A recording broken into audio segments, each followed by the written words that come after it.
Kinumpirma ni Philippine Atmospheric, Geophysical and Astronomical Services Administrator Nathaniel Servando na umabot sa pangkalahating buwan na pag-ulan ang naibuhos na dala ng habagat sa Metro Manila sa loob lamang yan ng isang araw.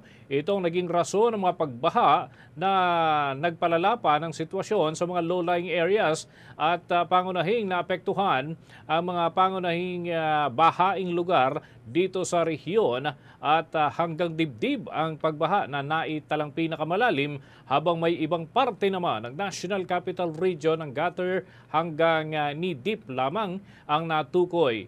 Sinabi sa Bombo Radio Philippines ni Administrator Servando na lumubha ang mga pagbaha dahil sa pinaigting na nagdaang bagyong itong monsoon winds at ngayon ay natapat pa ito sa high tide, kaya naman ay mabilis na tumaas ang level ng tubig na naghatid ng matinding epekto sa malaking parte ng Metro Manila. Kaugnay niyan, narito ang naging bahagi ng exclusive interview ng Bombo Radio Philippines kay Philippine Atmospheric, Geophysical and Astronomical Services Administration Administrator Nathaniel Servando. Sa katunayan, sa nakaraang 24 hours, ang ating mga stations ay nakatala ng malalakas na pag-ulan, kagaya po dito sa Metro Manila, particular na dito sa aming Science Garden station dito sa Quezon City. Ito ay nakapagtala ng 285.8 millimeters of rain in just 24 hours. Kumpara ito sa normal na rainfall for the month of July na 516.6 millimeters of rain or equivalent to 55%. So halos kalahating ulan sa isang buwan ang binuhos dito sa Quezon City in just one day.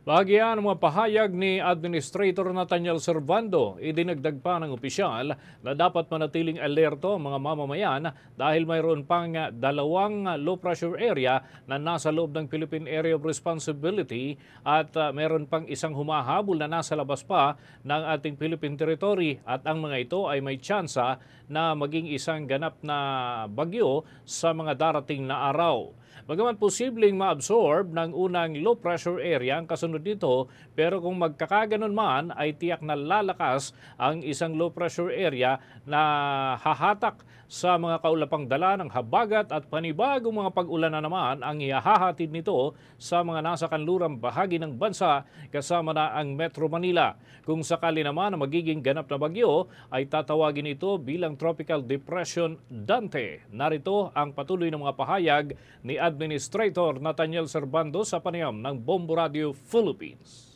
So naman sa Sangli, Point Cavite City, nakapagtala po tayo ng 382.1 millimeters of rain kumpara sa normal nito for the month of July na 456.5 millimeters or 83% no, ng isang buwang ulan ang binuhos doon sa lugar.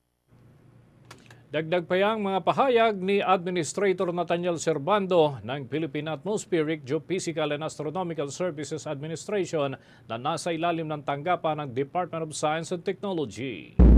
For the most trusted source of news and information, visit our website at www.bomboradio.com. Follow us on Bombo Radio mobile app, Facebook, YouTube, TikTok, and X, formerly Twitter.